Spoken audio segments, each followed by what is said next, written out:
Hi, I'm Philip Gotanda. I'm the librettist for the piece, and how we got to work together. Um, I first met Shinji at a cocktail party, and we talked, and we found out that we were both from Berkeley and Japanese American, and roughly around the same age. Then I heard his music. He composed the music for a ballet called Raku, and I listened to it, and I thought it was extraordinary. And so I contacted Shinji, and we talked and talked and talked until I found something that he responded to, and that was a poem called Body of Eyes. And I sent it over to Shinji, and then what happened? Of course, I've always heard of Philip Gotanda. He's famous all over the world, and we became friends first. Is the couple and they're on the balcony and they're looking up into the night sky and they're sipping wine and they see an object in the sky moving. A simple issue, children. A simple issue, children. His writing has made me write differently. In a very brief period, he captures so much emotion, so much intensity. Make a sound. I sense a state and awaken too. We both listen. Then to hear it today with the singers come alive, and what I think is really critical also of working with you is to leave things up to those who are performing it live, because that's where all the magic, I think, comes.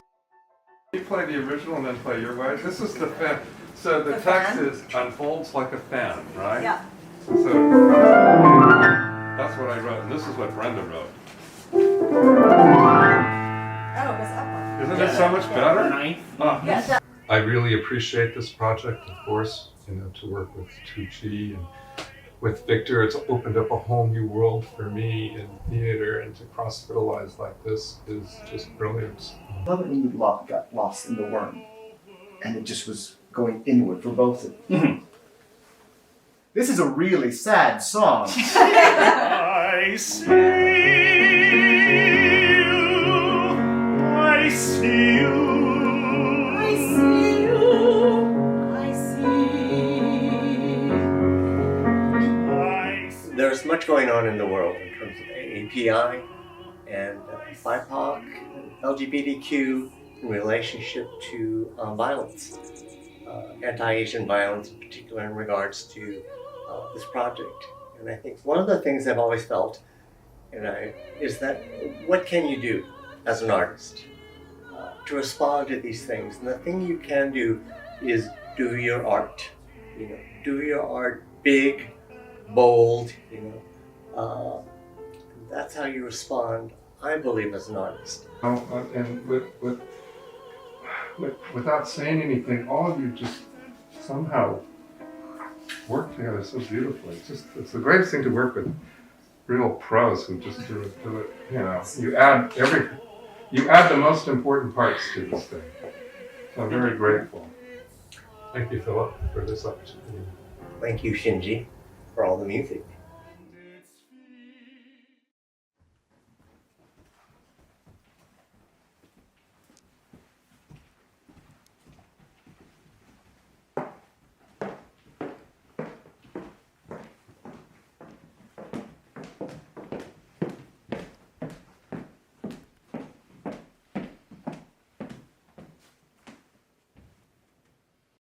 A man and woman staring into a night sky, watching an object amongst the stars. It's moving, then stops. They share glances and looks,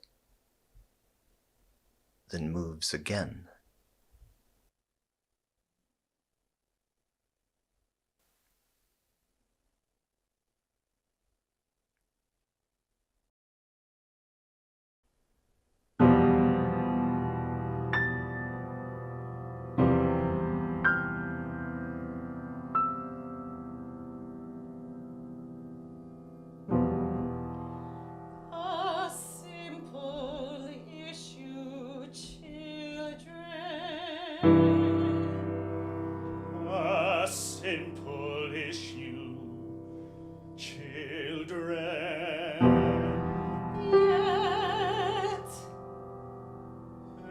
and yet it sleeps between us,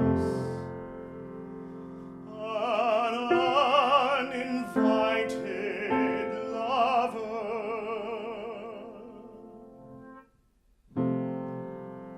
We did not consider who we might be after 10 years. After 15 years, after Now we find it taking up space. with its own space.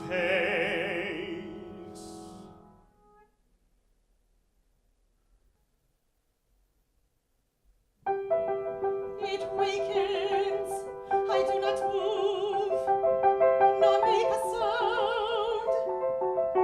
I sense her state and waken too.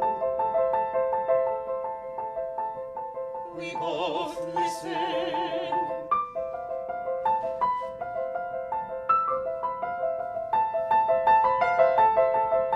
We listen to the sounds of each other's sleep, hoping the other has not been awakened by the scent of emptiness. I have this belief, perhaps a feeling.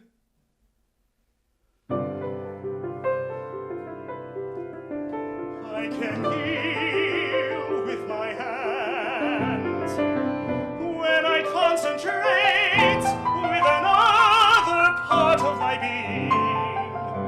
A thin, invisible coil unfolds like a fan.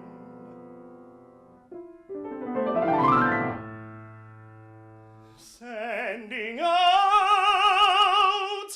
a healing touch.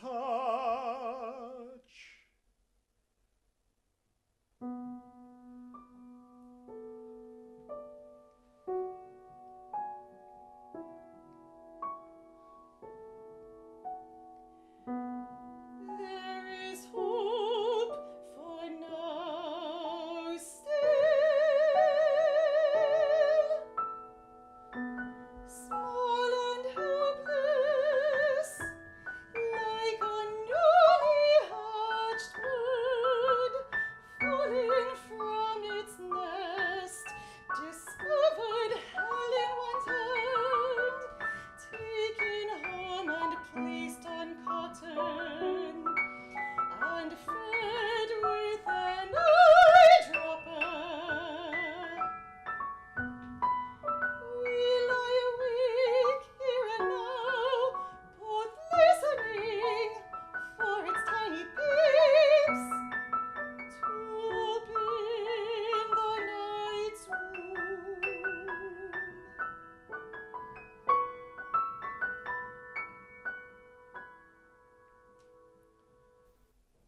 I watch her, I watch her, with all the eyes of my soul. I reach out with my open palm and move them over her.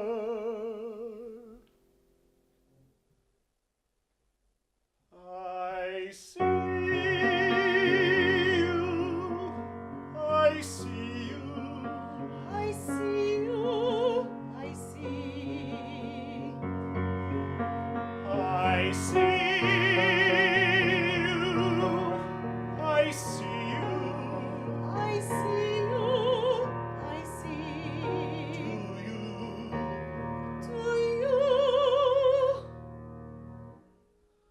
fear between life and nothingness. Floating on a bed of leaves. The worm that chews and The worm chews. that chews and chews and chews until its home is in its stomach and its feet are in the air.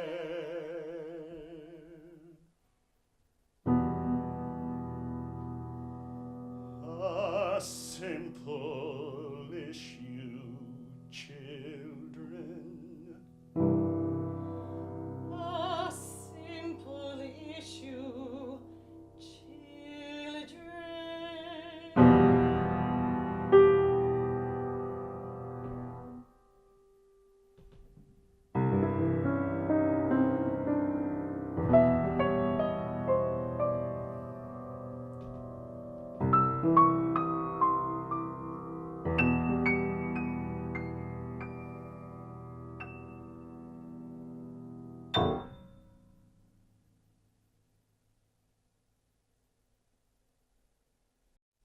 The man and woman seated at a funeral. They sit side by side.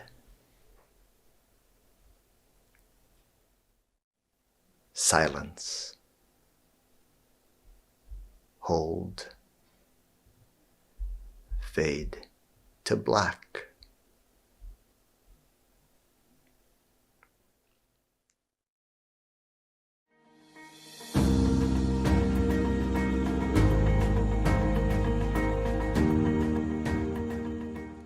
Hello, my name is Victor Milana Maog. I'm the curator and executive producer of 2G's Inflections.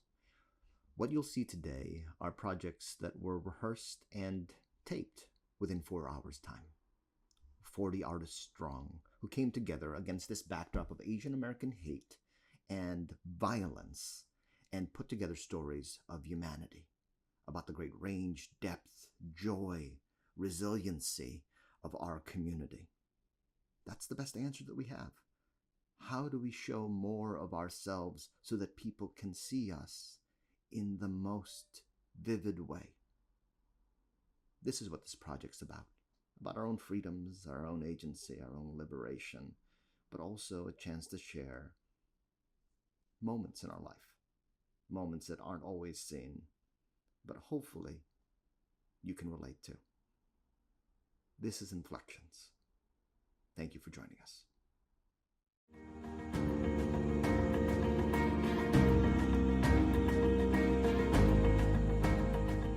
Hi, my name is Rendara Santiago. When I was invited to be part of this, I was really excited. And it didn't come right away, but as soon as I realized that I wanted to write about my sister, it was really easy to picture exactly what I would want the two characters to talk about. My sister always jokes. So I have two sisters, and one is a year younger than me, and this one is for her. She always jokes about the fact that she's not in my plays. So I just wrote this one just for you, Kea.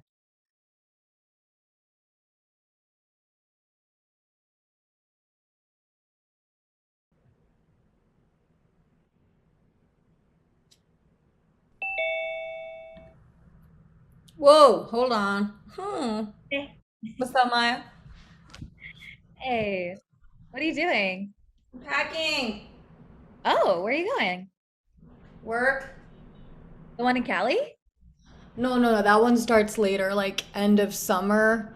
Portland first. Oh, no. Back home, then back up for work, then Portland, then come back, then Cali. Wow, that's a lot. Yeah, it's annoying going back and forth, but I think I get tired being not home for so long either way, so it's cool. I'm excited. How long are you going for this job? It's the teaching thing. It starts tomorrow. It's long. It's like 2 months. Oh, damn. You all right? You got so tired last semester. Yeah, it's going to be different this time. Less students. I won't overcommit like last time or give my email, so I'm not getting messages off the clock all the time or open myself to energy thieves. Yeah, that's good. You got to set boundaries. I know. You always make everybody's problems your problem. I know. You're so cute. They know sometimes. Oh, look, I'm renovating the kitchen. Oh, let me see.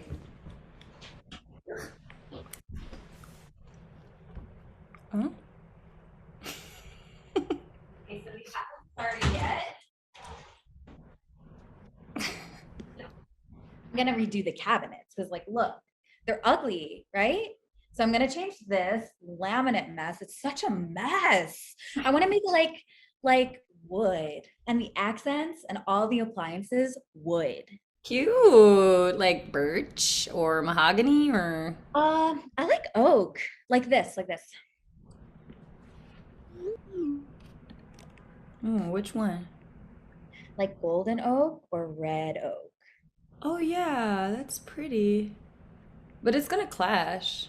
No, because I'm redoing everything. Jed's gonna paint the walls, and I'm gonna make like the floating shelves like more organized. Like I don't like how cluttered they are right now. There's no flow. I want to put in like plants and make it look all like just way prettier than this. Yeah, that's nice. Your place is so pretty, Maya. It's so cool. You like it out there? Yeah. I'm gonna go to Home Depot later today. Hmm. Where's Jed? He's at school. They do classes in person twice a week. Wait till he comes back and go with him. It's okay. I'm gonna put the order in, they'll deliver. You gotta be careful. I'm scared. You going around by yourself? People lost their damn minds out here. Yeah, I'm okay. I can just go. It's quiet here. And you in Florida? Come on. We're being extra vigilant out here. How many attacks have you seen out here in New York? In our city? Come on. It's crazy. Just go with Jed. Wherever you go out, big, strong, white guy, nobody will mess with you. I can handle myself. Oh, yeah? Yeah, I go with Jed to the gym now. He's working on my arms. I'm getting really strong. Look. Oh, word, let me see those guns. Yeah, look. Yeah. You see? You see the line? Oh, shit, you cut. Damn, Maya. You brawling now, huh? You gonna go Super Saiyan on these races? You already know. You talked to mom? Tita Nisi's mom is in the hospital. What? I need to call her. Yeah, call her. Maya, you okay? Yeah. You were in my dream last night. That's crazy. You're the third person to tell me that this week. Really? Yeah. B-Man texted me that, and I can't remember the other one. But what happened? Okay, first, we were in the ocean, like swimming. And you know, I'm kind of scared of the ocean. Really? I didn't know that. Really? Yeah, like the sharks and riptides, I'm really scared. Wow, I guess the last time we swam together was a family trip. When was that? Like middle school? Yeah. But you're always at the beach. Yeah, eighth grade. Yeah, I like the beach, but I don't like swimming in it. Okay. So what else happened? We were in the ocean and there were like these big waves, like really big, like 20 feet high or something, and they were crashing over us. And then we went underwater and it was all like clear and blue and we could breathe underwater and see all the fish. And when we came back up over the waves, like it passed over us. Like they didn't even wet us or anything. Wow, that's so nice. That's good. Maybe we weather the storms together. I'm glad I was in your dreams where something bad gets less scary. Yeah. And then it changed. It was like a school. I was in a school or something with mom. And I had to go. Like I wanted to leave. So I took mom's car and I'm driving, and there's someone in the back seat, like, but I don't know who. And I didn't want to turn and look, like I thought it was like a ghost, probably, you know? Like that's why I didn't want to turn around. Maybe. But it's probably not a real ghost, Maya. You know, Sunny, you know how like when we were little, like I saw them for real? Yeah, grandma's house? Yeah. So I'm scared of them, Sunny. I hate ghosts. I know. I know. That's why I'm saying it's probably not. Give me the rest of your dream. So I was driving and I got really nervous because the wheel was not letting me control it. Like it had a mind of its own. So I kept braking and I had to keep braking over and over, or it was gonna drive me onto like oncoming traffic. So I couldn't make the wheel turn for me. So the only thing I could do was like brake. Jesus, that's terrifying. So you said it started with mom and then there was someone in her car? In the back seat. Yeah. What are you doing? I just I pulled some cards. I don't know. I had to grab the deck. Oh, you do tarot? Like you can read it? Yeah, I've been studying them and it's getting easier. Especially like receiving clarity while I practice. I don't know. Whatever. What to say? What to say? Well, first, I think that whatever happens, no matter what, as soon as your gut is like, nah, I don't want to do this, follow it, Maya. Your impulses are always correct. And you're extremely intelligent. And like, I know we make fun of you so you don't believe you are as intelligent as you are, but I said it once and I'll say it again. You know, you could have worked for the CIA, right? And this is dumb. I'm talking out of my ass, but I'm not. But the situation with mom, like if she partners with someone you don't get a good vibe from, especially if you don't know her well, don't do it. It'll implicate you. Oh, okay. Like, I think you're clairvoyant, Ah, but you are. Just accept it. Not because you need to use it, just because I want you to just step into your light, Maya. You're beautiful and special and good. not that deep. I know it's like hypocritical coming from me, but you're so smart, Maya. You don't have to hide it anymore. And you're not selfish. You really care. And you take care of us and you're really thoughtful and you're fun and you know how to make people happy. Yeah. Okay. I love you. I love you. I'm scared. I'm always here. You ever need me? I am always here. I promise. What about when the ghosts come when I'm sleeping? I'll dream myself there and fight them. You know, I'd be fighting them in my dreams. You get sleep paralysis. Yeah, I hate it. But I'm getting better at it. You just gotta remember you're strong. You can't be afraid to say what you know. That's your power. That's what I mean. You're clairvoyant and you know things innately. So don't hide it, okay? Um, you know, there's things I don't remember. Yeah, like past life shit?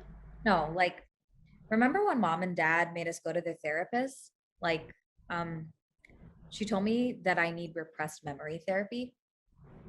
What? I don't remember that. Yeah. Dad said not to. Mom wanted me to, but dad said not to force me, but it could hurt me. Yeah, you can remember on your own.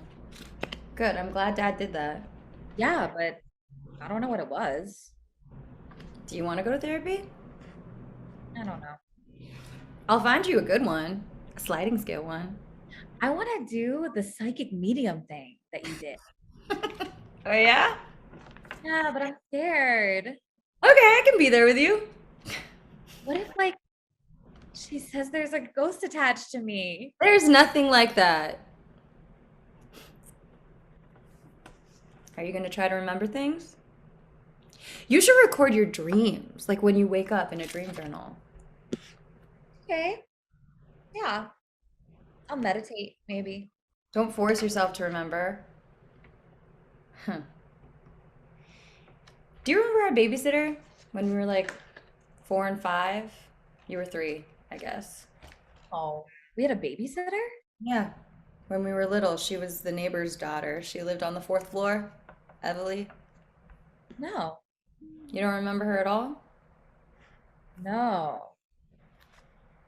Okay, well, this is just to warn you because I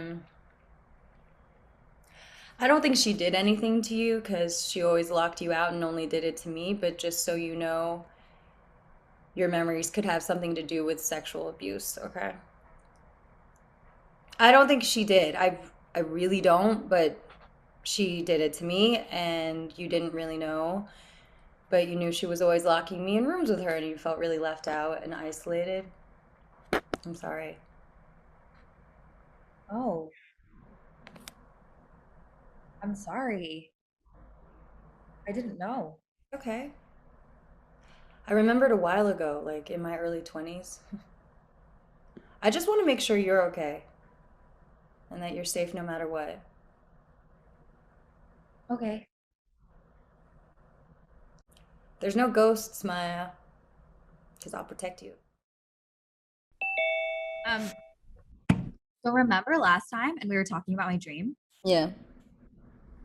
So I forgot to tell you that night I dreamed you came over and we were like hanging out here, like in the living room.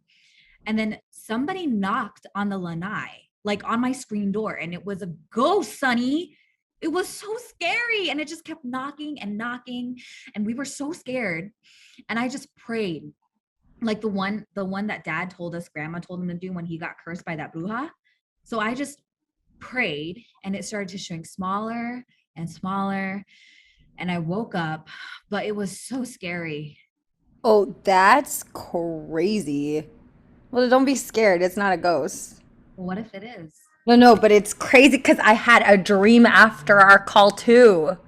Like, not really a dream because, like, I wasn't fully asleep yet, but I went into paralysis and I saw this same figure I dreamed about only a few times. Like, you and me are standing across the street from our old house, the haunted one, and I hear this knock like someone had wood right behind my ear and knocked, but it's in my head. And I look, and in the attic at our house, like in the place we used to sleep, the windows are all yellow and there's a shadow waving at me. Mine is a shadow too. And it waved at me. I just prayed. Yeah, I didn't wave back because I know if I do, it pulls me into the room with it. So I just woke up immediately. You think it's the same one? Yeah, I dreamed it before. No, like you and me dreamed the same shadow. Oh. Oh, yeah, that makes sense. Yeah. But have you been writing in the journal? No. I'm gonna send you one. Can you write in it for me? Yeah. Okay. I got a dream catcher. Been having a lot of nightmares lately. I don't know. I'm tired. Like I can't sleep. Like I wake up every hour. That sucks. Why, is something going on? No, but it's okay. I don't get paralyzed like you. That is scary. I mean, you have to sleep. It's not good for your health. Yeah. Sunny, you know how to help with like anxiety? Why, are you okay? Yeah, I'm good. You can tell me, Maya. Just tell me how to handle it. Or like help other people handle it. I'm bad at it, but yeah, meditating and just remember you're safe and you're okay. You're probably feeling anxious because you're so happy, Maya. You work so hard and you love Jed and he's good to you. You love your beautiful house and you're by the beach. I don't go to the beach though. It's kind of a far drive.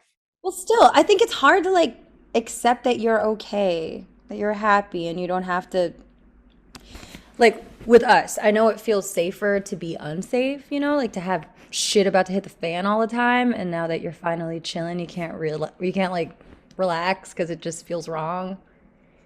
But you're safe, Maya, and loved, and that's okay.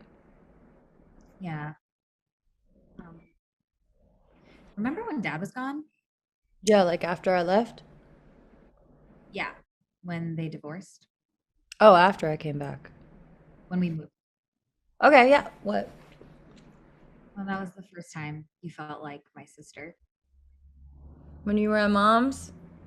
How? I barely saw you guys. That's when you started working all the time. Well, I was in school too. I slept like 3 hours a night. Remember? Because you thought mom's was taking extra money from you and called the bank and they told you it was going to my account. Oh, yeah. You didn't get mad at me or blame me, Yeah, I knew you wouldn't admit it, but you didn't even say sorry. but you didn't care about that. You didn't ask me to apologize or ask me to give it back. You asked me if I felt bad and if I worried about you. I mean, that was a lot of money. Do you know how much you took? It's scary. It took you over a year to notice, I was heavy in my coke spiral back then. but I knew when you called me that mom told you, and she told me to admit it and give it back. But you called me and you just told me you love me first. And you were more worried about me, about my heart. That made me cry. When I think about you back then, it hurt thinking you thought you didn't care about people. I knew you were just believing all the bad things we said about you. I hate people. Yo, you were the OD evil for a minute there, like 14? But even when you were little, I just said, you had grandpa's grouch brows, but you had this like you had a way of guarding yourself even when you were little. I told you. I would do things on purpose sometimes to make you cry because that's the only time you let me hug you. that's fucked up. You were scary. Like you were so little and so angry for no reason. Really? Yeah. I don't know. You I don't know. Yeah. Okay. What? Hold on. Jen is always anxious. Like I don't know what to do. Oh. I mean, just listen to him and assure him. I do, but it's like he doesn't stop worrying. Like he's worried I'm gonna leave him and he's gonna fail school and he's gonna fail and be alone. Damn, I'm so sorry, Maya. But you love him. It's okay. He has you.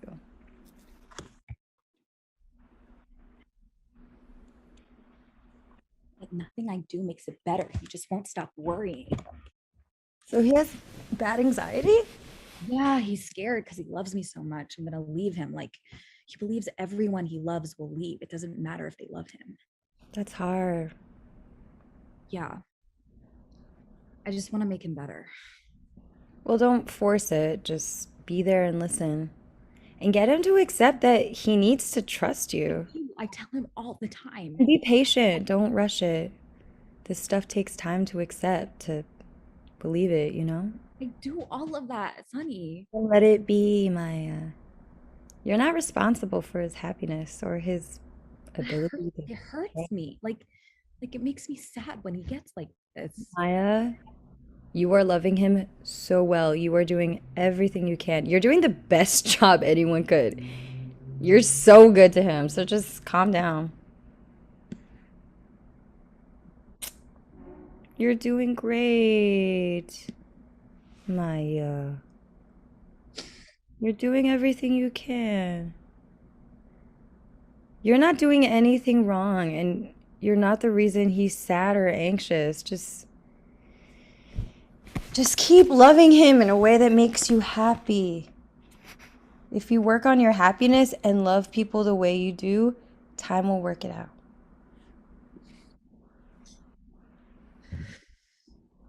Okay. I love you. I love you. I'm grateful you asked me, Maya. Thank you for trusting me. When are you gonna visit? I'm coming up for my birthday. Well, maybe I'll follow you back down. Okay. Take me surfing! Are you gonna bring your boo? I don't know, maybe. If it feels like it won't fuck everything up. Always do that. Fuck it up? No, keep people at a distance. You never get vulnerable with the ones that want to be with you.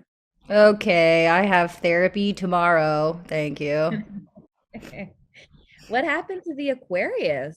Ha! The Aquarius is around. and super patient, and maybe I'm taking too long. So maybe speed things up. Maybe.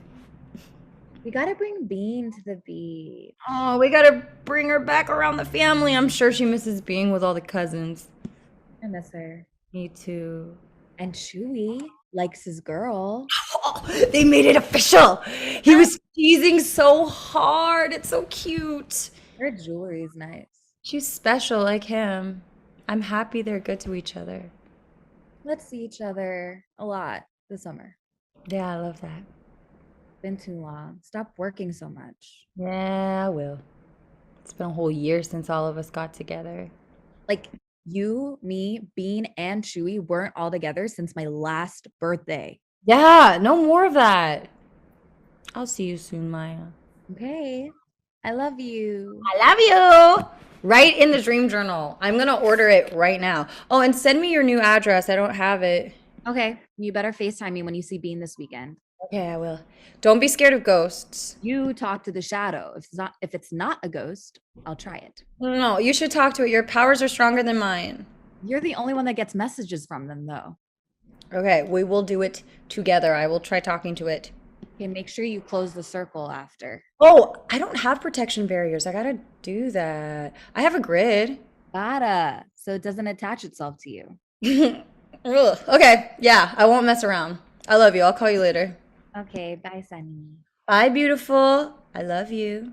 Love you. Bye. Bye.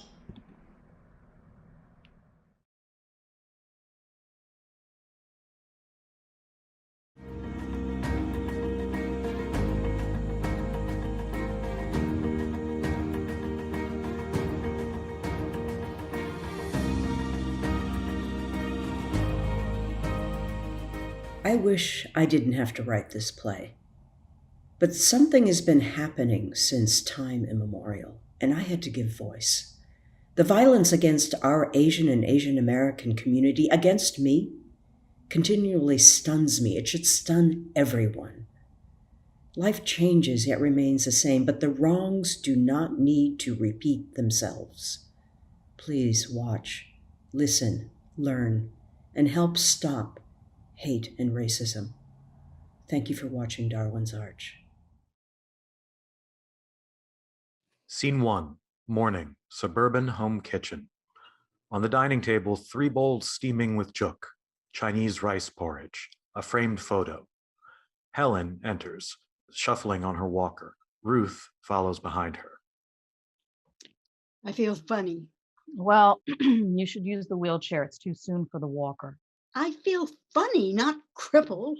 What? Headache? Stomach? Fever? What? Ruth grabs a BP Don't monitor do and that. thermometer from her pouch, then takes Helen's vitals. Don't do that. Just get up. I need to see if your I'm not a yo-yo. Mom! You've had 3 pelvis fractures. Arbor has a cluster. You're lucky I got you home before lockdown. Why'd you put me in that place? It was a prison. You agreed. It was your spa apartment. I had to go back to work. It's called a community. Look, I got you out of there in the nick of time. 6 of your neighbors died 2 weeks after you left, you know. I saved you. I don't need a spa apartment. I have a home. You have no right. Right. You're in your own home. You're safe. Be grateful. I have enough money. I'll hire someone. I don't need you. Now go back to New York. We can't let anyone in the house. Mom, we can't go out. This is a lockdown.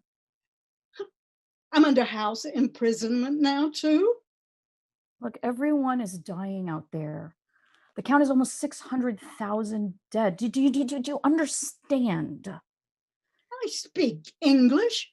I'm not a coolie-hoolie. I understand everything just fine. You used to be nice, you know. Where's your dad anyway? He's not here. Tell him to come upstairs now. He can't. Why not? That son of a bitch. He left. Liar. He taught you that. You never lied before. Your chook is getting cold. I hate Jook. Since when? Before I was born. No one is born with hate. Eat, please. I'm under your thumb now, too. You're just like him. What happened to feeling funny? You know, that bastard sold my Waterford glasses. Only 4 left. He's trying to kill me. I told you. They broke by accident. I was washing them. Now just eat your chook, please. You know why Titleists couldn't sell their golf balls in Asia? They packaged them in 4s. 4 and 10 mean death. I told them, change the packaging to 6 balls. Sales shot up off the charts. Did I get a dime? Not Nope. even a thank you? Assholes. And he left me only 4 Waterford glasses? Where the hell is your dad? I don't know.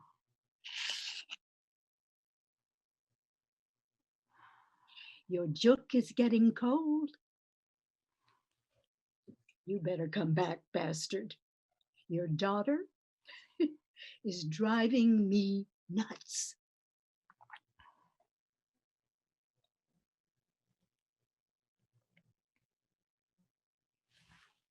What's wrong now? I told you. I feel funny. Something's funny. Look at the calendar. What day is it?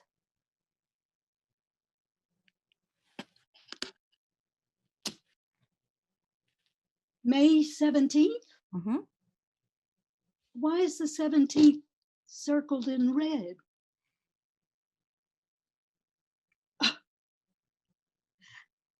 No doctors. No more poking. I'm perfectly fine. Your anniversary. Remember? I surprised you both with the China trip a few years ago. Yeah. How the hell did you find the Paramount? I thought they tore down all the dance halls and it looked the same. Like when I first met your dad. 1945. My grandmother sent a message to the Paramount right in the middle of our 3rd dance.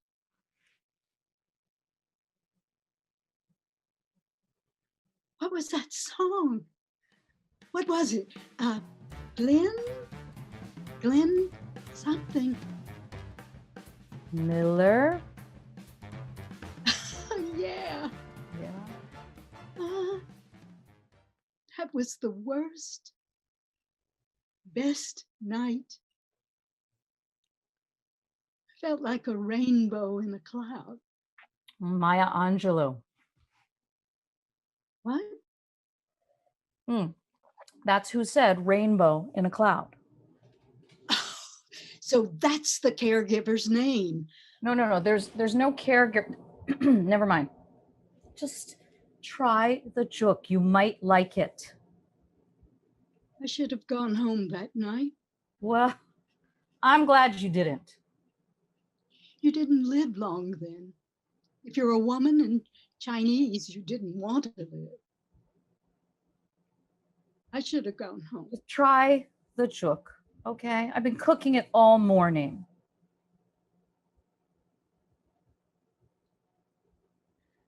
Mm-hmm. What happened after the 3rd dance?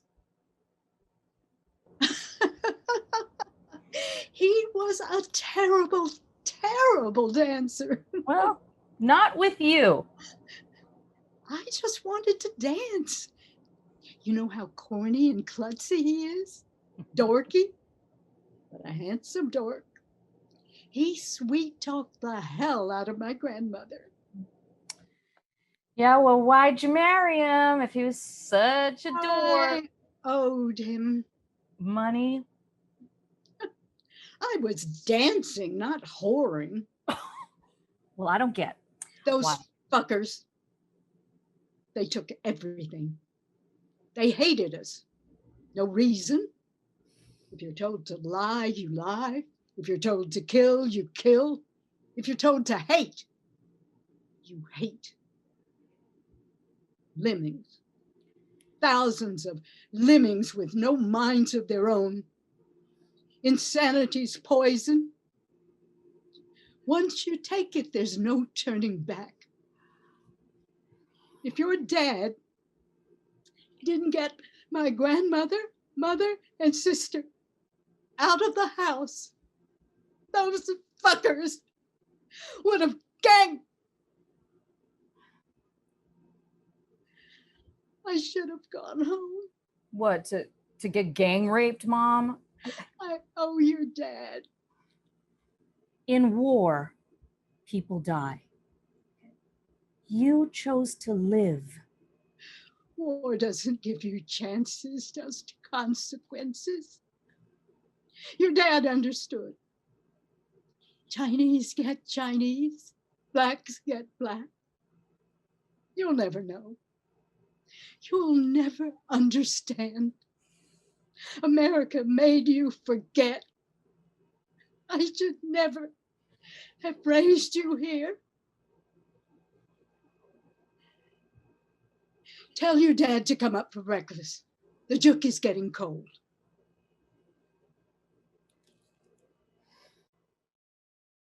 Scene 2, 14 months earlier, morning. Ruth swipes her Metro card.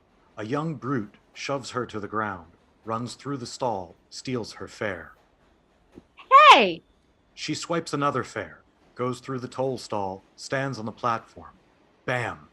Young brute comes out of nowhere, punches Ruth in the face. She falls to the ground. She's bleeding. Fucking chink! You killed my parents, bitch! Ruth walks away. He grabs her again. Subway comes. Ruth jumps aboard, runs to the end of the car. Her face throbbing. She looks up. Young brute is on the subway car running towards her. Two white men seated, watch, say nothing. You don't belong here, bitch! You killed my parents! Ruth wraps her hands around the holding pole, hurls her legs into the air as young brute approaches. She kicks him in his solar plexus. He falls, clutching his chest. Subway stops. Young brute crawls off the car. I think that bitch killed him. He's gonna need an ambulance. What? We should hold her till they come. He just punched me out! Hey, what's between you and your husband's your thing, lady? What? Yeah, you already killed his parents. Well, what the fuck are you talking about? Just talk to the cops when they get here. Hey, I've never seen that shithead before in my life! That's what all wives say. He's not my husband, you assholes! You just attacked me and you dickless pricks didn't do anything about it! Are you gonna call the cops on me? What, he's not your... He is not my husband! Oh, God. Hey, put that down. You don't have a right to take my picture. Oh, yeah, you want to bet? I'm gonna get you charged as accomplices when the cops come. Hey, we should go. Let them deal with her. The police officer approaches. The white men chuckle, fist bump them as if old buddies. They chat. An officer comes up to Ruth. Do you speak English? Ruth's cheek is the size of an orange, her eyes bleeding. Hello? Yeah? No, I can't talk right now. What? What? When? Was she okay? Which hospital? Yeah, how did she fall? Okay. It's gonna take me a little while to get there. I'm in New York. It's about 5 hours away, 6 or 7 maybe with traffic. I'll get there as soon as I can. Oh, good. You speak English. I won't need a translator. Scene 3. Back to present day. Ruth cooks. Helen watches TV. Lunch? I haven't had breakfast yet. You had chook. I just got up. I did not have breakfast. It's afternoon. Where's that woman? She didn't feed me breakfast. We need to fire her. Yeah. No one else is here, Mom. It's just the two of us. Why are you lying? I just saw her. She sleeps in that other bedroom. I don't like her. I don't like her at all. Yeah, well, I sleep in the other bedroom, okay? You and I are the only ones here, Mom, for the past 14 months. You do this on purpose. You just want my money. You need to go back to New York. Helen grabs the TV remote, changes channels. I need to watch the news. What kind of a monkey business is that Cheeto doing today? Well, hopefully no more monkey business. He's not president anymore. I don't remember going to the polls. We voted by mail. It was too dangerous with the virus. I've never missed an election, you know. Your dad would never let me. Who'd you vote for? You're not supposed to ask me that, you know. How'd that Cheeto become president anyway? The people voted for him. Americans aren't that stupid. You live in a different world now, Mom. Why are you making noodles for breakfast? Long life noodles. We need them. Out the window, Ruth sees a trespasser digging holes with a shovel on her property. She rushes outside. Helen watches out the window. Hey! What are you doing? Go back in your house. What? Well, what are you doing? Do you have an ID? Are you from the county? I don't have to answer nothing. You're on my property, so I'm gonna have to ask you to leave now. Go back in your house, Karen. You don't belong here. Look, you leave now, or I'm gonna call 911. Yeah, go ahead and call, bitch. I'm not afraid of you. I'm doing my job. Go back to China, you fucking Karen. Can you say that one more time, please? Go back to China, you fucking Karen. Yeah, 888 Glad Hill Road. I don't know. He won't show me any ID. No, not yet, but he's volatile and he has a shovel. Black torn sweatpants, a black pullover sweatshirt. It's stained, late 20s. He's kind of short. I'm 5'4" and he's shorter than me. Yeah, okay. All right, I'll go now. Just stay on the line with me, okay? I don't trust him. Ruth dashes in front of his car to take a photo of his license plate. Man chases after her. Get away from my car, bitch. No, did you hear that? Did you hear that? He has a shovel. Are you there? This bitch is stealing my car, dispatcher. You hear that? Trespasser swings his shovel at Ruth, who stops it before it hits her in the face. Hey, where are they? Well, come on. Are they on their way? A neighbor standing by his door witnesses. He does nothing. He calmly makes a call on his cell phone. 2 squad cars screech. They take Trespasser aside. He's calm, a total Jekyll and Hyde turnaround. Ruth looks down at her hand. It's bleeding, throbbing. The officers talk calmly with Trespasser, then drive away, never talking with Ruth. Ruth goes back into the house. Who was that? Why did he call you Karen? Why are the police here? Doesn't matter. It doesn't matter. Just let me finish cooking the noodles. Your hand. You should have stayed inside. You shouldn't have talked to him. Why do you have to be so aggressive? It's not worth it. Look at your hand. We've lived here for 60 years. We've never had any problem until you. Mom, just. Now, what happened to you? I didn't raise you this way. Don't say another word, okay? Just be quiet, please. Why do you always have to start trouble? I live here. What will the neighbors think? Why did you? Mom, please, stop. Asian hate crimes have increased at least 300% since the pandemic and could be higher since the Atlanta massacre of Asian women in March. Many attribute the rise to COVID being called Kung Flu and China virus. Last week, 2 elderly Asian women were waiting for a bus and were stabbed. A week before, an 87-year-old Chinese grandmother was brutally beaten in San Francisco, but she fought back. Today, President Biden signed the Asian hate crime bill that passed in Congress. Ruth, your hand is bleeding. Don't worry about it. Tell your dad to come up for lunch. He's not here, Mom. He needs to come upstairs now. Mom? He's not here. He's dead. And it's been 3 years already, okay? You lie. Why do you lie? He needs to come upstairs now to protect us like before. He's never coming up, Mom. Okay? He's dead. Ruth, you're bleeding. Mom! Your hand is... I am fine! Why is your hand... Will you please stop? Ruth, do they... Mom, please, please, please. I can't. I just can't. They who? What? What do you want to know? What are you talking about? Do they hate us again?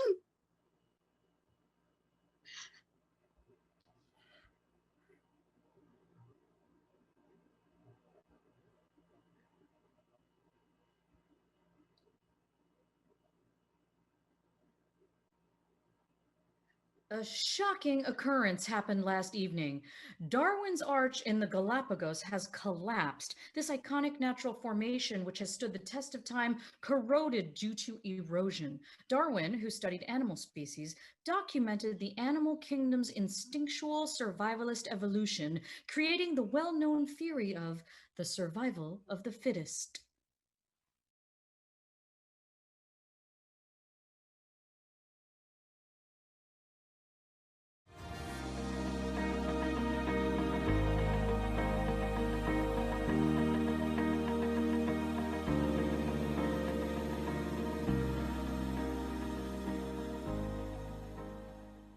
Hi, my name is Dean, and you're going to be seeing my play Story, a Play in 20 Measures. And I guess what I would say to you is Asian American stories aren't always about being Asian American, and they aren't always about being queer and transgender, which I am. Sometimes they're about all of those things, but they're also about time and life and death and loss and family and just the weirdness of being alive. So I hope you enjoyed the play. A solitary light. 1. This is the first measure. I'm here and you're there, and I can only see as far as this light, but I think you can see the whole thing. Is that true? 2. A kid dies at the age of 20, and it's a tragedy because you don't know what you're doing for the first 19 years. You're just figuring it out, and by 20, you think you have it down, but you don't, because that doesn't come till 30 or 40, but you think you have it figured out, and you're just about to start living, and bam, you're dead. I need to slow down. I know I'm talking too fast, but that's how your 20s are, you know? Fast. Everything happens fast because you're living and there's so much to do and you're trying to do it all. Date everyone, sleep with as many people as possible, work different places, live different places, and it's a lot. And you still can't really see much past the little circle of light that's you, but you think you can. You think you can see the whole world.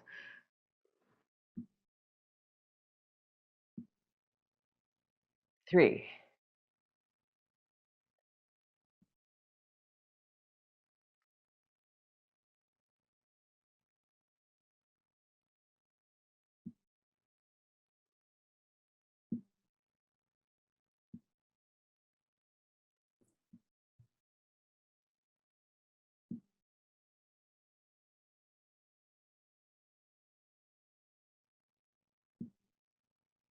But sometimes, even if you're only 20,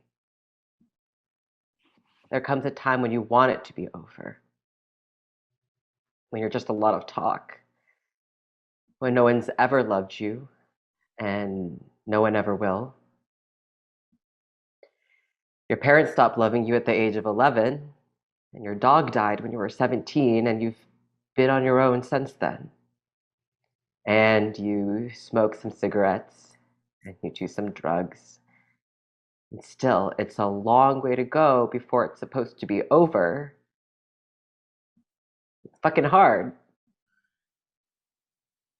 You don't believe me, but it is. It's fucking hard.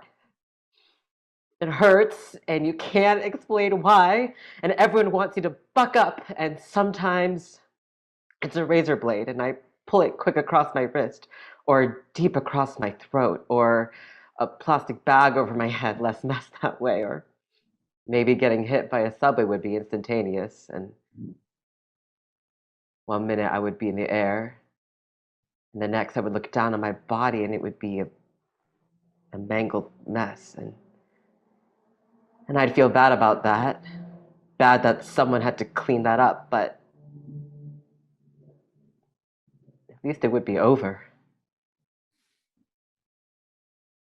But then something happens. This happens. There's this other light that I hadn't seen before, and it's not coming from out there, it's coming from me. And no one can see me because I'm practically dead, but it doesn't matter because all that matters is my own little candle, my own little song. La la la la, la la la.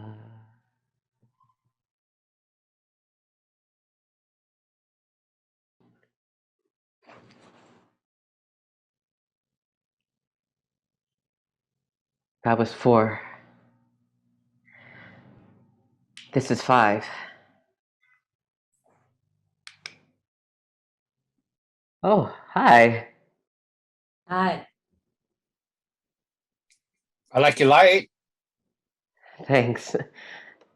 You're really sexy. Smart. Beautiful. It's my light. Do you want to be friends? Do you want to be more than friends?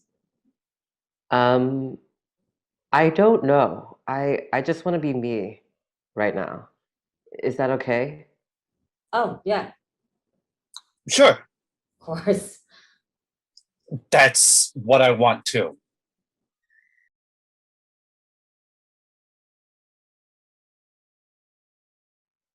Six. I feel like I've been here forever. I have this light. I can see people.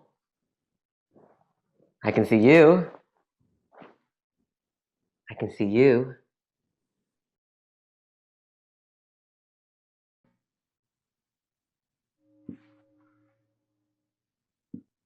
Seven.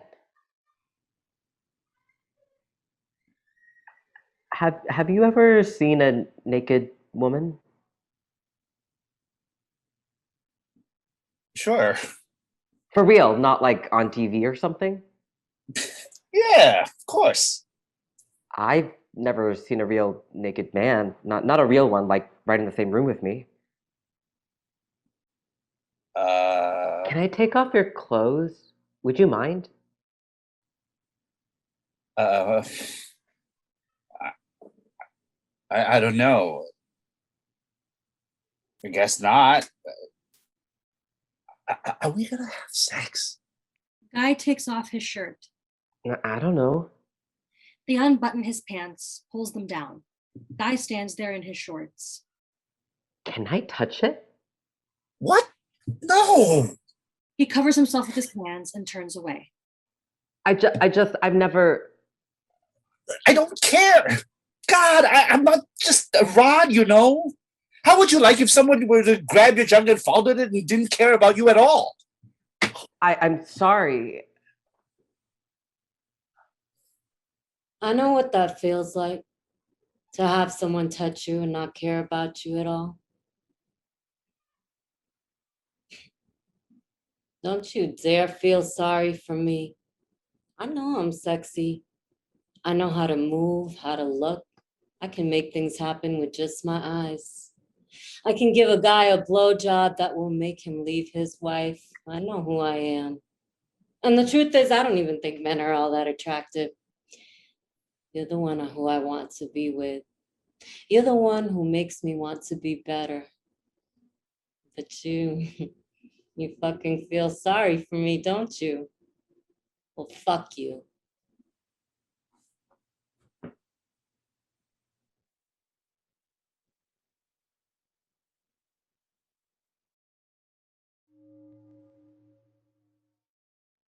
8. I'm an adult now. No one to count on but myself. I used to have a brother, I still do, but I used to think that we'd be close when we grew up, like best friends. And my parents are still alive too, so I'm not really an orphan. But does it count if they don't talk to you? I always thought that parents loved you no matter what, but it's not true, you know?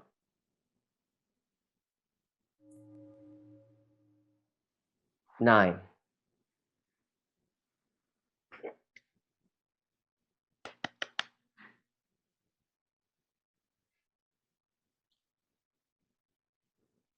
I remember when this was the only light in the dark. Now everything is bright and I can't see anything at all. 10. They look at both Guy and Lola. Lola is more defiant, while Guy looks kind of sad. They go to Guy, sit behind him, and hold him. They hum a song to him. It's something he knows, an inside joke.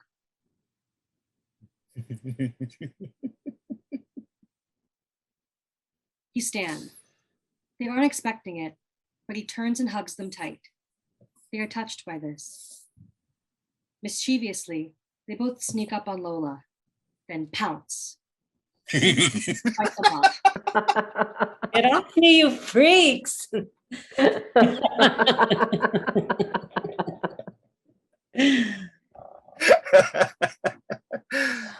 Sometimes you have to give it away. Give what away? The thing you want? Story walks away from them.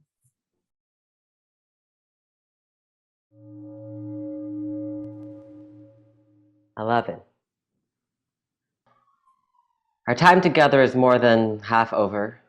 I should probably have a nervous breakdown or midlife crisis or something, but I already had one of those. I used to want to grow up really fast, to be on my own. And then you hit this part and you wonder where your parents are, why they aren't there for you. You know, when you're a kid and they never let you leave, they never let you grow up, then you do grow up and they don't want to have anything to do with you anymore. This was for you, Mom and Dad. They said it was unconditional, but it was fucking conditional.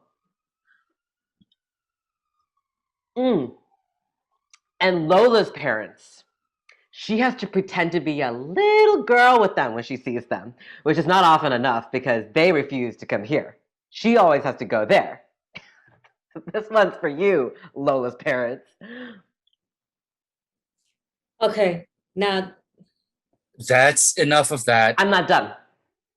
And this one, this one's for Guy's parents who fucking got a divorce and fucking remarried, and the only fucking thing they can agree on is that Guy is nothing like his father, and I would like to say, thank fucking God for that. Lola and Guy take away the bottle. Hey! Guy kisses Story on the forehead, holds them gently.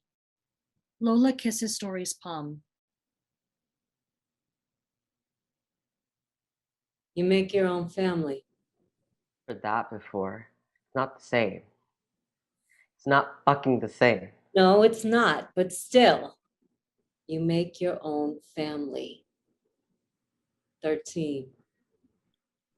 I missed one. You're hungover. Lola takes off her sweater and puts it on Story.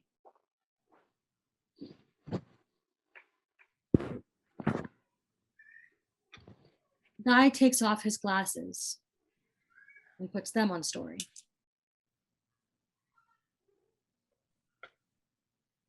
They hold hands. We've decided to have a family, have kids. It took us a while to all agree.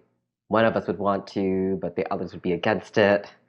Not enough money, not enough time. I didn't want to be the dad my dad was to me. I didn't want to have girls. They get so fucked in this world. But then we decided we were a family. And we wanted to put some love into the world. We're not the most traditional family, and I'm not telling you because I'm asking your permission. I don't really care if you like it or not. I never care what people think. That's the truth. But me, I'm just too old to care anymore. Enter a young man. Hope. Their child.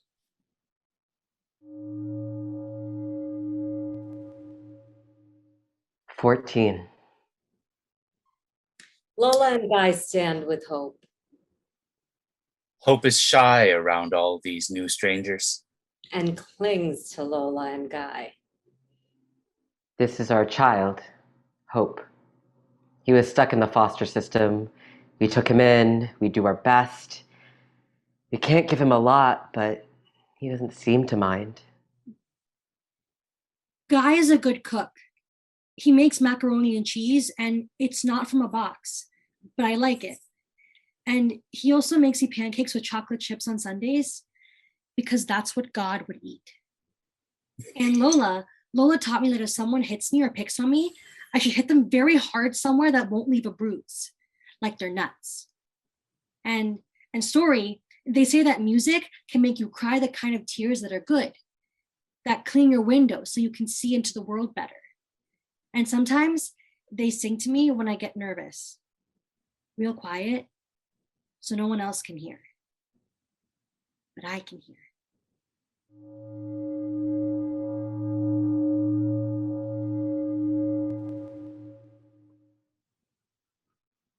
"15. I love Hope. And I love Guy. He's got the sweetest eyes, even when he's being a moron. And Lola, well, she's a strong one. You don't want to get on her bad side. She holds us together like a tree trunk. The shit she's been through. Nobody should have to go through that. But she did. And she's here. And it's ragtag, but it's a family. Thing is, I can't get this thing to work. Maybe it's just so bright in here that you can't see it. Maybe the light is just, not very bright anymore because it's old. It's not like I'm out of time yet.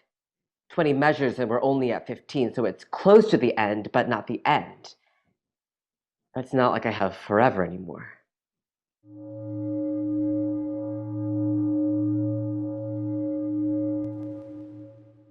"16.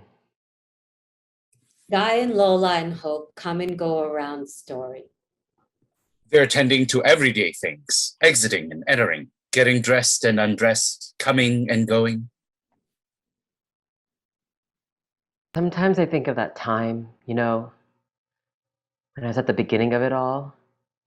Everything seemed so important, so alive, so horrible, and so desperate. Sometimes I find myself thinking of razor blades and plastic bags and subway trains again. Thinking of jumping off the edge into I don't know what. Just jumping. And then the lights would go out, and then bam!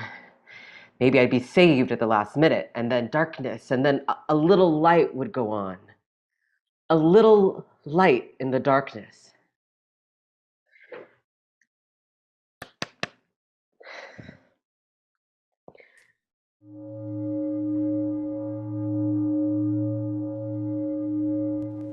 "17.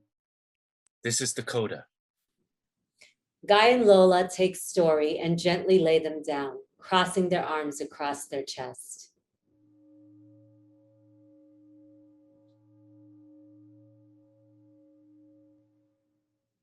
"18.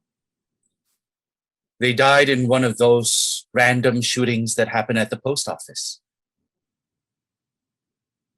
Or maybe they died from stage 4 cervical cancer. It was over in 4 months.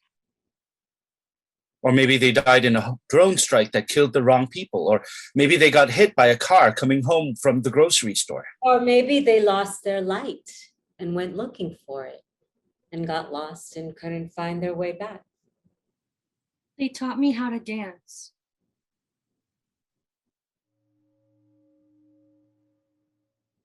"19. Story had the coolest flashlight. It was so bright, even in the daytime. You could see it across a crowded room of people. It said, 'I'm here. Come home.'" They used to point that damn light at me all the time. They used to say, "You're kind of handsome, even if you're an idiot." They used to say it was beautiful. When I would cry, they would lick my tears and tell me they were salty. Story wasn't my mom or my dad. I still think about my mom and wonder why she left. But my mom was really fucked up. She didn't even know who my dad was, and then she could never get it together to take care of me. But she was my mom, and I think about her all the time. All the fucking time. Story wasn't my mom or my dad, but they were my story. They were mine. They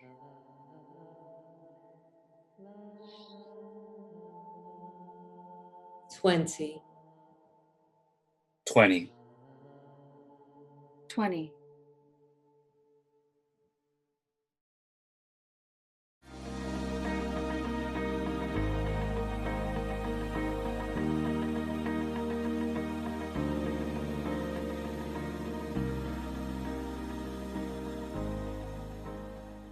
Hi, my name is Max. I think what's usually seen is the story of immigrants making it in a new country.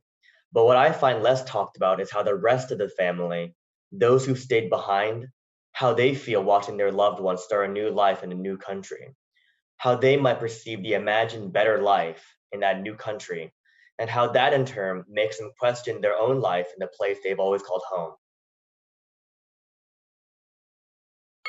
2021. Lights up on Zhao Fei chiming a small bell. Shu Shu enters. Don't ring it. Oh, okay. Zhao Fei sits back down on a stool and continues throwing stacks of paper money into the fire pit. Don't throw it in stacks like that. One at a time. Like this.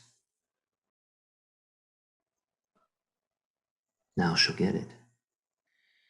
We see Nai Nai somewhere up in the clouds, sipping tea from a busted, rusty metal mug.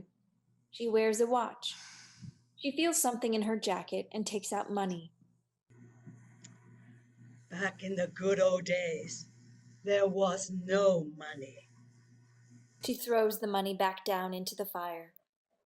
1977. Nai Nai puts a pot onto the fire. Almost midnight. Da is up early, studying.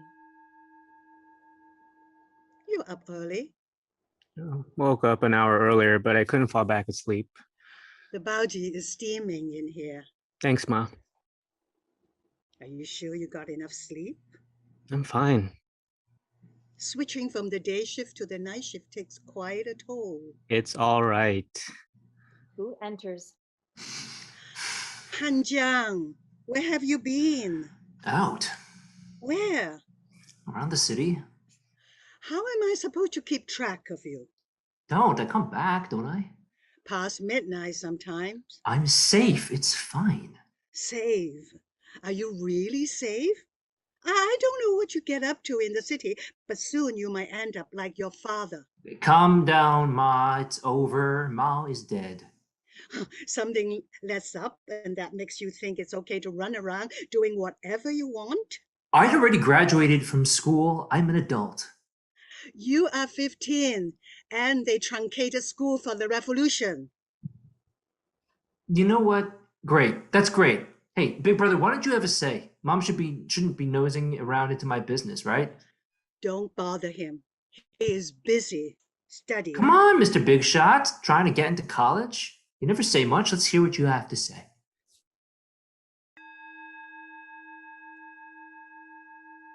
"2021. Nai lies in bed while Shushu is in the other room. Ah is on the phone with Shushu. Shushu is terse. So, how is she? I saw your text in the group chat about the cancer diagnosis. Yeah. Yeah. So I had some questions about that. Yeah. Does mom know about it? The diagnosis? She knows. And how does she feel about it? She's doing well. I see. What's she doing right now? Napping. It's 1:30 p.m. over here. Oh, I didn't realize she'd still be following her routine given the news. She's fine. So, what are the next steps? I'll take her to the hospital tomorrow. The doctor will see if the tumor is operable. Okay. Sounds like a good plan. Yeah.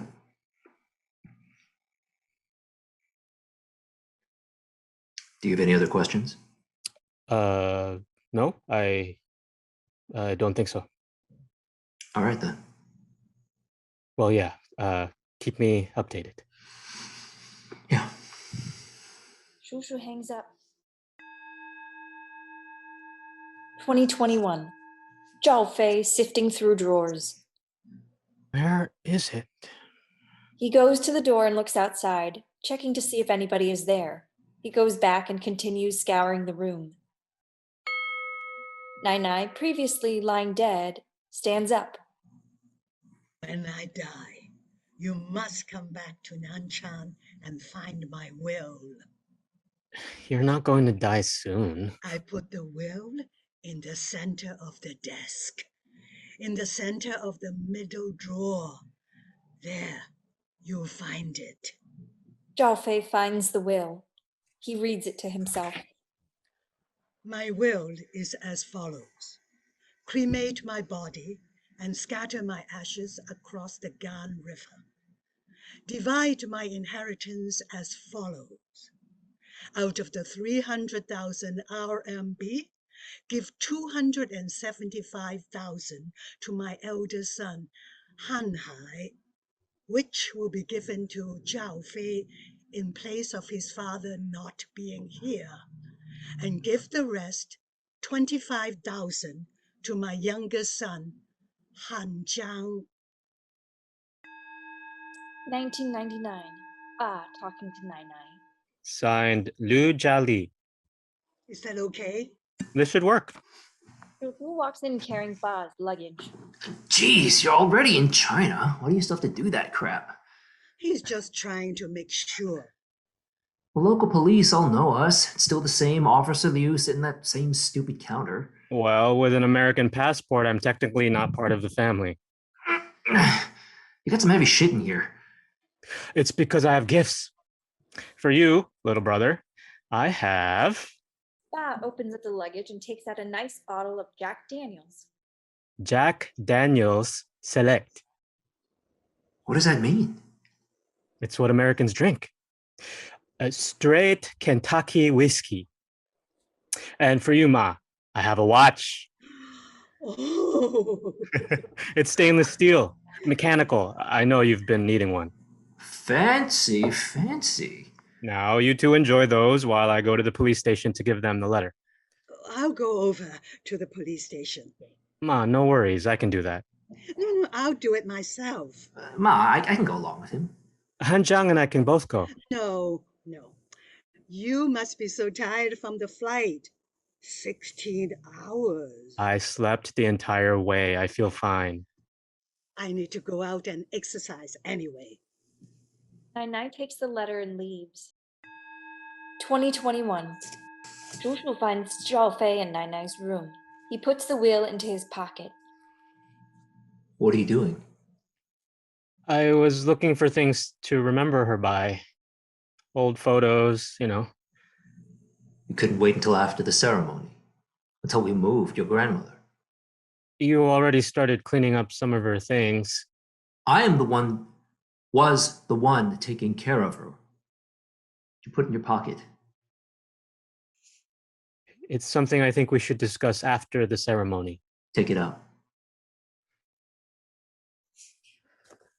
I found her will. What does it say? It's about the inheritance. Shushu takes the will and reads it.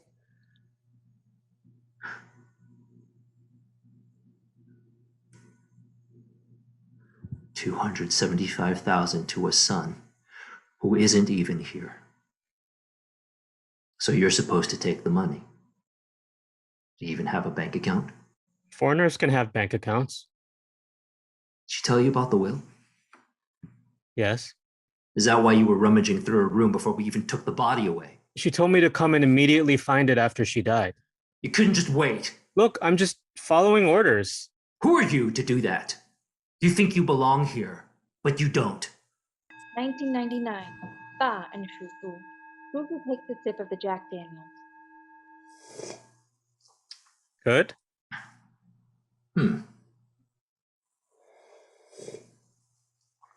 This foreign liquor is weird. It's not my thing. I'm not that big of a fan either, but I thought you might like to try American liquor. How much was it? Around 100.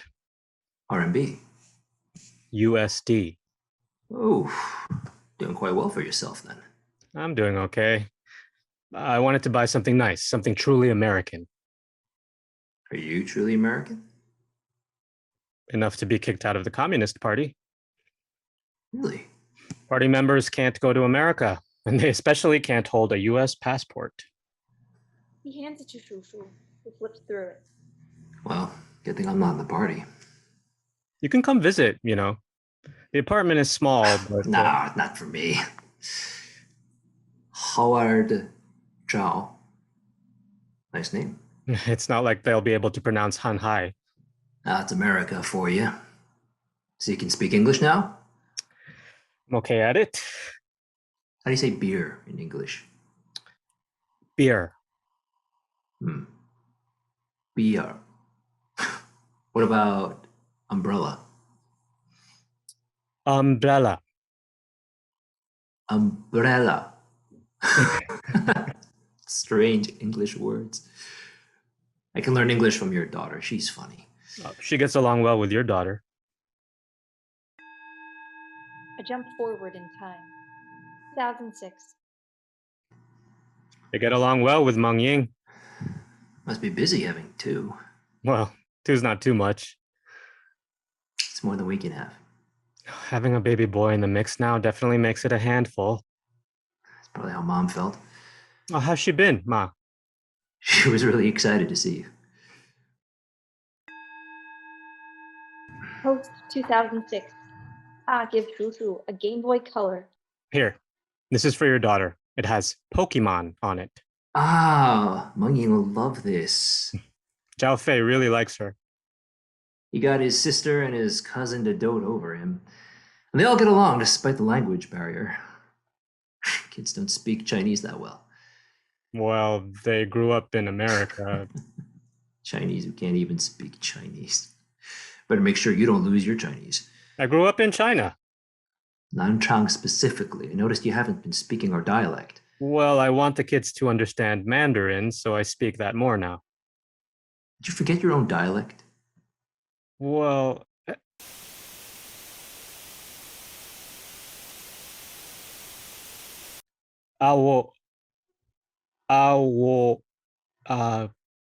You forgot. How much money you make? Oh, it depends. Ballpark it. Well... Gives Shushu an iPhone. Here, this is for your daughter. Thank you. This must be expensive. Oh, it's nothing. Don't worry about it. 2021. Few days later. The doctor said it's stage 4. So what did they suggest? They said she's too old for surgery. So for now, Mom said she wants to stay at home. Can she be by herself? She's getting weaker. Can you stay with her? I have to go to work. The factory's closed. They still need me to be there. They can't give me money while I sit at home. You can't ask for leave? No. Maybe a maid? That costs money. She has money. You want our mother to use her own money. What's wrong with that? So you sit over in America and do nothing while I'm the one over here taking care of her. If I could be there, I would, but the government doesn't allow Americans in. Then why haven't you sent a single cent over? For what? For your own mother who has cancer. I'm not going to blindly send you money. It's for her. You control all her expenses. Are you saying I'd steal her money? No, I'm saying I don't know what I'm giving you money for. Does she not have enough money for a maid? You would seriously make her pay out of pocket? Then what's the use of her money? If she has none, I'll gladly send some over. You just want to sit over there with all your money and keep it for yourself. I'm not drowning in money. How do you say guitar in English? Guitar. How about this?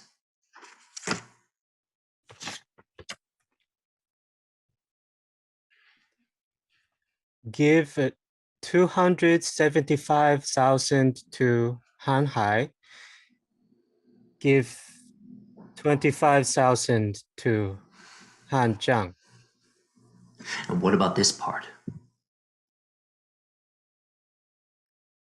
I abandoned my family for a better life.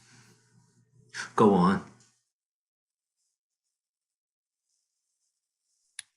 I'm a traitor to my own kind. I'm learning so much from you, big brother. Please, teach me more about the good life. I'm not drowning in money. I'm a hard worker, yet I still get fired for reasons I don't know. It's never enough. You don't think I work hard? That hard work gives you enough money to think buying an iPhone is nothing. An iPhone costs my whole year's salary. You have your house given to you. You can't be fired. You can retire at 55 while I have to wait till 70 so I can keep my health insurance. You think I got an easy life? Shushu grabs him by the collar. You don't have an easy life. You have a good life. He's about to punch Ba. Shushu. Shushu realizes he's holding his nephew, Zhao Fei, by the collar. He loosens his grip. He stops struggling. They look at each other. Zhao Fei slowly removes himself from Shushu's grip. You don't have to honor the will. Take the money. The fact you don't fight for it. That kind of money means nothing to you, doesn't it? I'll honor it.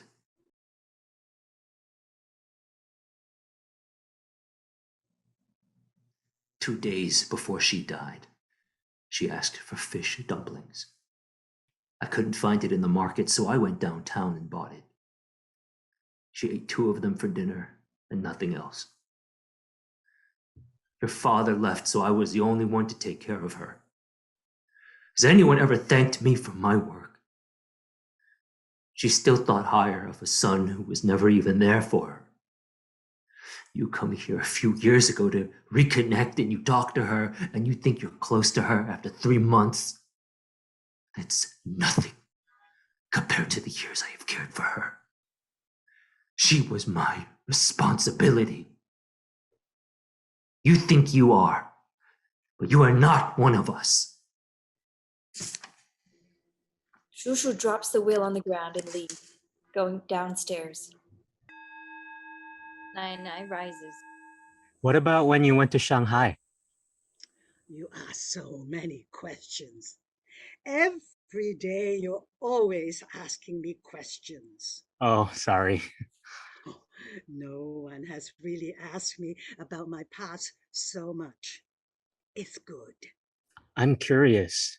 You've lived and seen so much. I've lived enough. It's already been 6 years since your grandfather passed. There's not much point to keep on living, isn't there? Oh, whoa. When I die, you must come back to Nanshan and find my will. I put it in the center of the desk. Nai. In the center of the middle drawer. There, you'll find it. And don't tell your shushu. He doesn't know? No, don't tell him. Okay. I wrote the will a while back. I've been meaning to tell you. It's important you carry this out. I'll do exactly what you tell me to. Thank you. Are you ever going to tell Shushu? What's that outside? It's just a funeral. Someone died. It's a funeral outside? Why is there a blue tent? Oh, it's all just their traditions. That's how they do it. I think I'm gonna go downstairs and check it out. Go ahead. It's nothing special. It happens all the time. I'll come back soon. Nai goes to the window and looks out. Bells chime outside. We gradually shift back to the 1960s. We hear the sound of children running around and laughing, mingled with revolutionary music. She picks up the will on the ground, crumples it up, and throws it away. Nai is happy. Nai is herself. Han Xiang! Han Hai! Dinner is ready. Come back inside.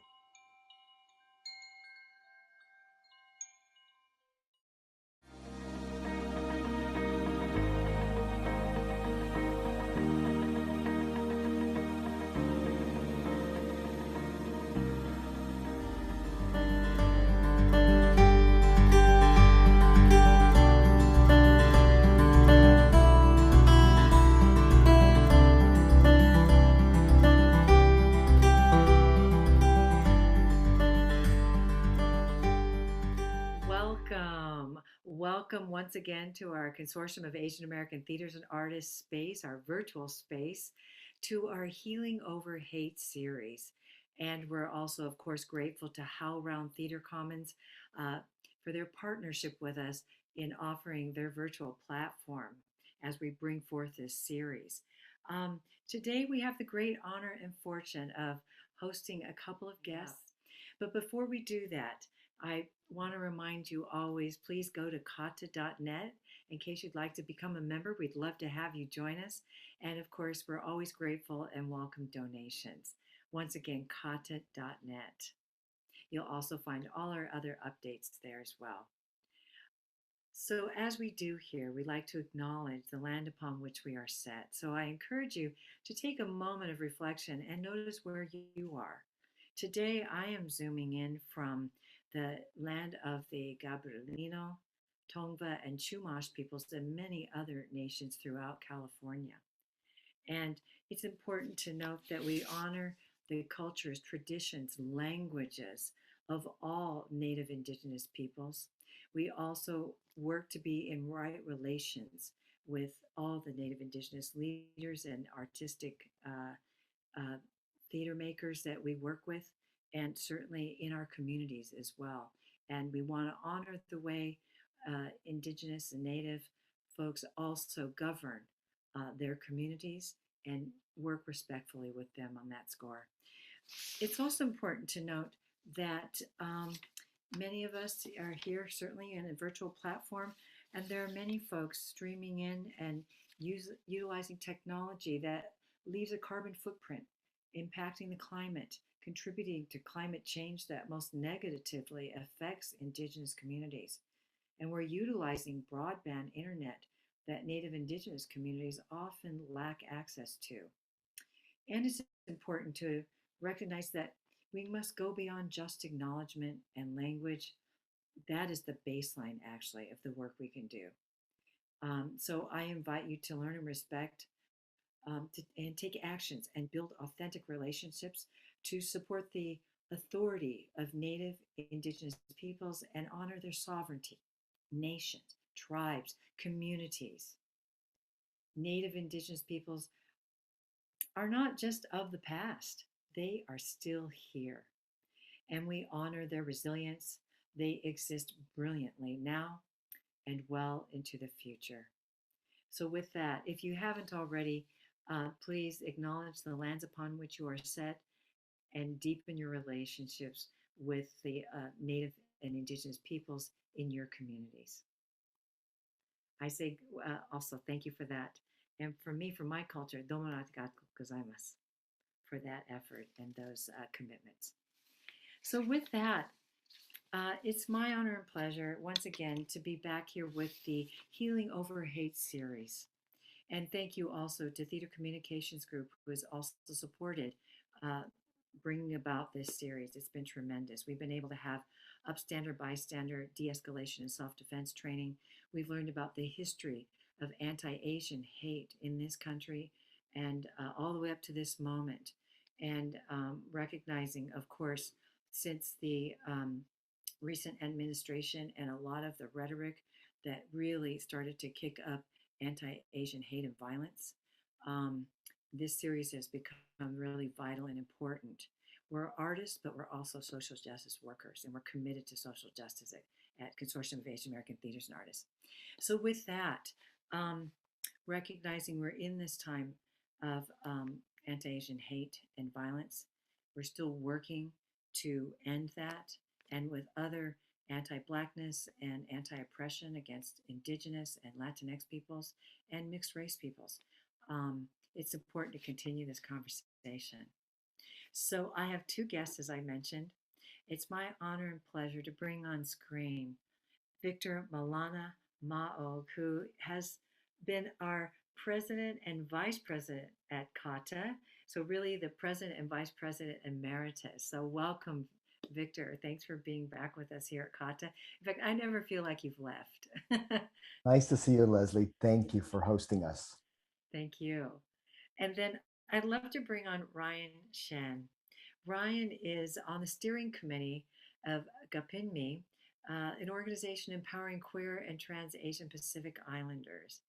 And here we are in Pride Month, but to me, Pride Month is every month. And it's an honor to have you with us here with CAATA, Brian. And one of the things that's been important during this difficult time, right, is to make sure we're remembering some of the most vulnerable in our communities. So why don't we start there? We're in such a difficult time, but I'd like to learn more straight from you about GAPINMI and your work and what we can do to support our most vulnerable in our communities. Thank you, Leslie. I would just like to give a little bit of background about GAPINMI. We were founded in 1990. We're all an all volunteer-based community organization. You know, we have the mission to empower queer and trans Asian American Pacific Islanders to create positive change. And we provide a range of political, social, educational, and cultural programs and work in coalition with other community organizations like yours to educate and promote dialogue on issues of race, sexuality, gender, and health. So, you know, in this time of the pandemic, a lot of things has gone virtual, but also the most vulnerable members of our community often are people who are who have lost the ability to get to get money to put on the table, and you know, because either they're excluded workers or people who are not going to be even covered by, you know, the stimulus and all of that things. So or you know, Black and trans siblings who are also vulnerable and excluded for other reasons. So we've done basically mutual aid in terms of fundraising to raise funds from our community that can go directly to help support people during this difficult time because they just need money very often. Yeah. And that's one of the things that GiveMe has done in the past year. I, as a member and a person who was on the steering committee, who can use this organization as platform, has also been involved in collaborating with Kiln Pacific Beats and working on programming that ties in theater with teachings of abolition and what it looks like to deeply be more involved in theater, local theater. Wow, such important work, Ryan. Thank you for your service. Oh my goodness. Um, I appreciate you work with Kyung at Pacific Beat. That's fantastic. And I'm learning that you've worked with Victor too. Yeah. And you talked about theater, telling the stories and really hearing it straight from these important voices in our community. That we're learning it's critical in the theater field as we get more inclusive and really committed toward justice. It means by and for us, right? And even in problem solving now, I say include us. So how important it is that we're connecting with Gapinmi during these times, but going forward too. Yeah, thank you for being with us. And Victor, can you both talk to me a little bit about how you've worked together? When I started in 2012 as the new artistic director of 2G, I was working with Kyung Park, and we had come up with a project around community voices, working with Gapinmi and other organizations around a writing program to give voices to those who were marginalized. And that was led by our sort of master teacher, if you will, Dean, who actually is participating in Inflections. Ryan was part of that program. So it's really, really cool to reconnect with you, Ryan, and around this project. We wanted to uplift the great service of the PIDMI and also other organizations like the Buddy System in New York. And that's how we started. And eventually that Community Voices program translated itself into another program that we hold now, which is a writing program in residence with Stuyvesant High School, where we have students write their very first plays. So it's really come a full circle here today. How beautiful. That's deep in community, which I love. And thank you, Victor. You are the former, right, artistic director at Second Generation Productions 2G, and currently executive producer and curator on this new program you want to offer. Yeah. Yeah, it's 2G was founded in 1997 by Welly Yang. There was a time where folks were only getting parts in Miss Saigon, and what happened to stories where we had much more complexity, much more opportunities to take on leads. And so out of that moment, Welly said, we want to put artists on the world stage, and 2G was born. And 2G's mission is really to create world-class theater that goes across generations and racial divides. It's also to cultivate a new generation of Asian American artists, and in the great multiplicity and range that is, and to connect with new and underrepresented artists.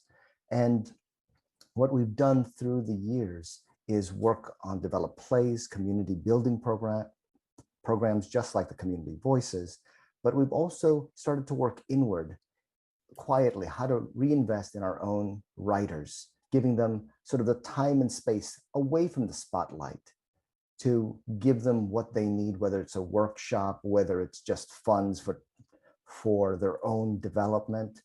And so we've always been artist-centered and community-centered. And in this particular time, 2021, we knew we need to respond with art that was immediate, that came out of some of the horrific events that just came by. I mean, the things that gutted all of us.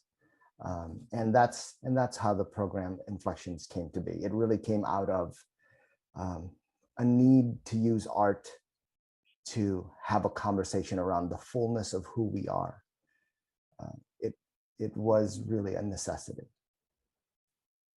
Oh, I think that's so powerful because I think a lot of the racism that we're enduring, unfortunately, having to endure, is so based on stereotypes. And they just keep replicating and coming back around, right? So to see the fullness and rehumanize us is so critical. That was the prompt. The prompt was really moving away from sort of a documentary theater model of what does all this violence do to you, but really to go, what is living a life in who you are? How can we place that on stage? And so we asked 6 artists to work on that. Real range in terms of age, in terms of just backgrounds, and in terms of aesthetics. And we wanted, of course, we couldn't capture everybody, but we tried to do what we could in this time span.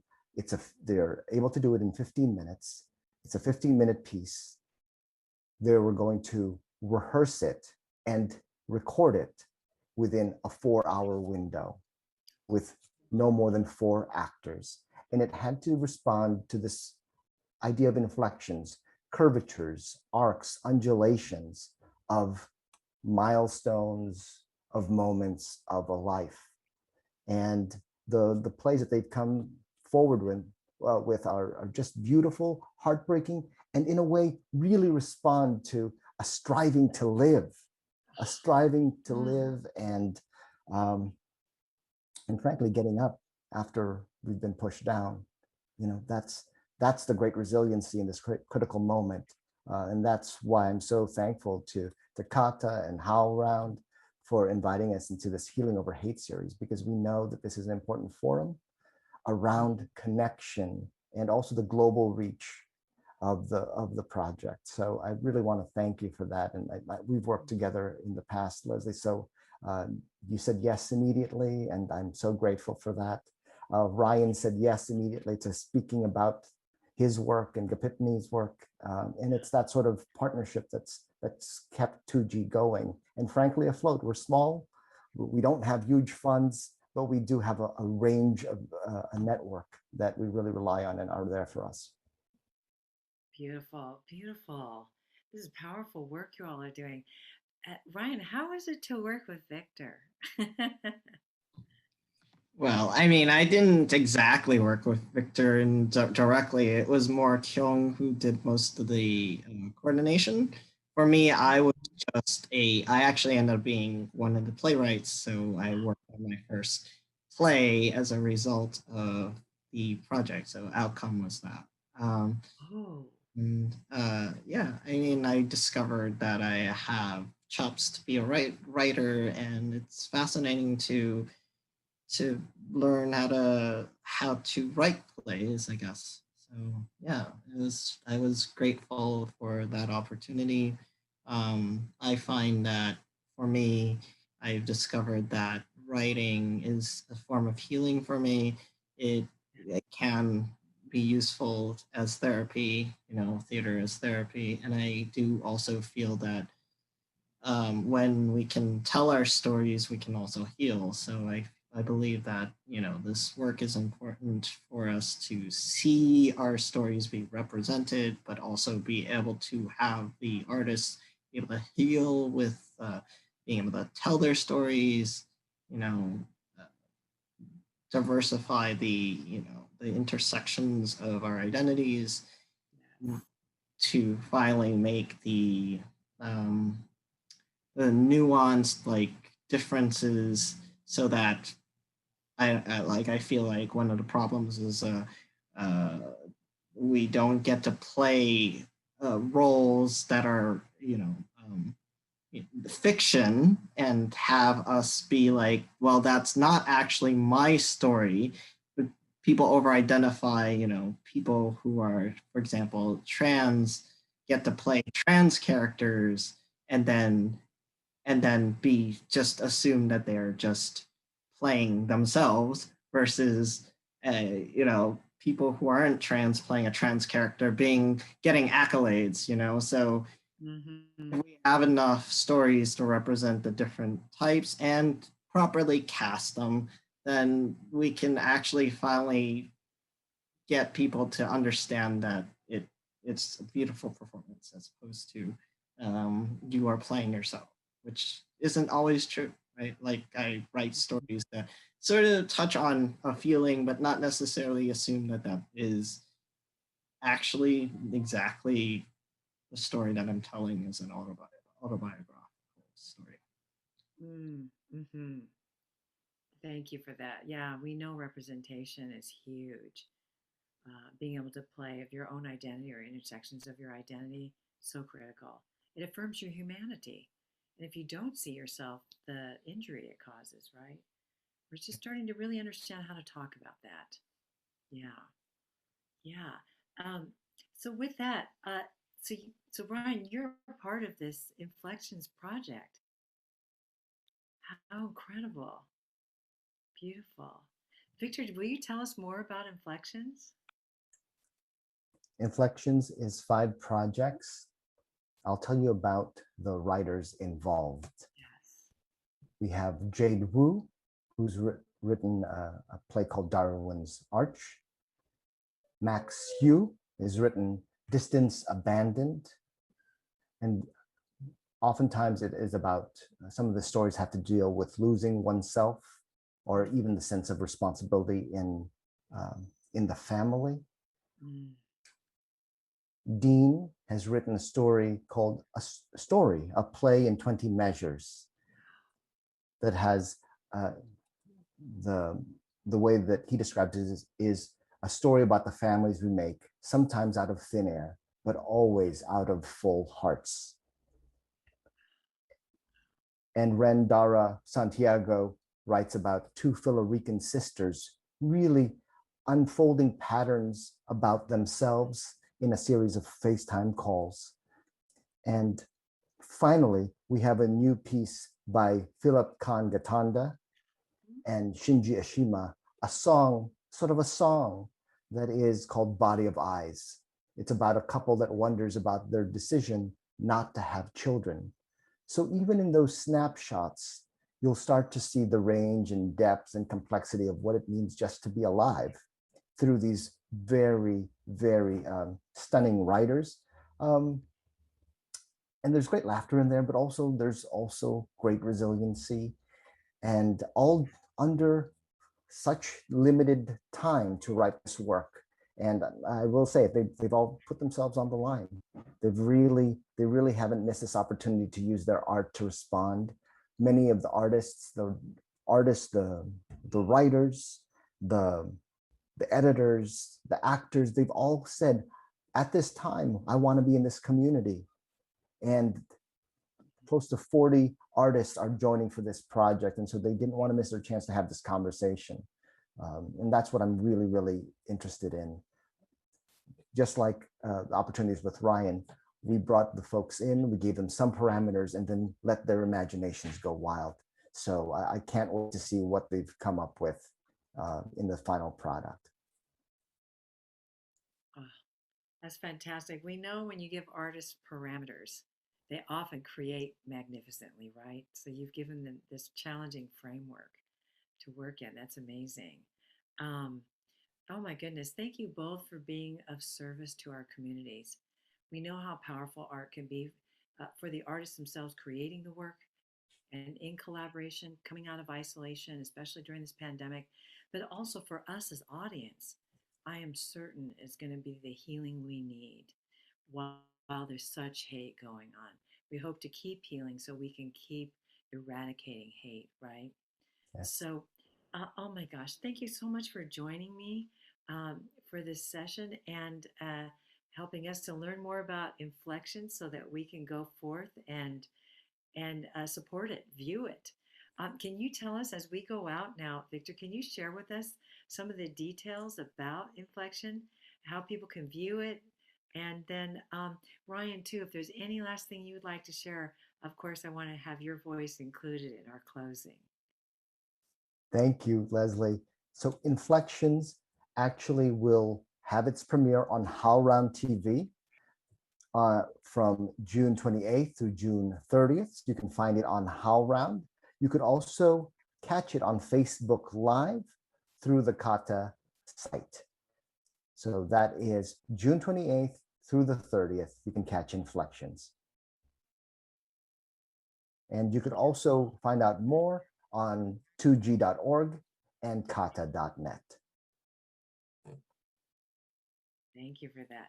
Any last thoughts, Ryan, for now? Yeah, if anyone's interested, you can follow Gipimni on Facebook and Instagram, and get involved in other ways beyond theater. That's what your heart is calling. Beautiful. And I know Gipimi said on your your website, it says justice, pride, solidarity.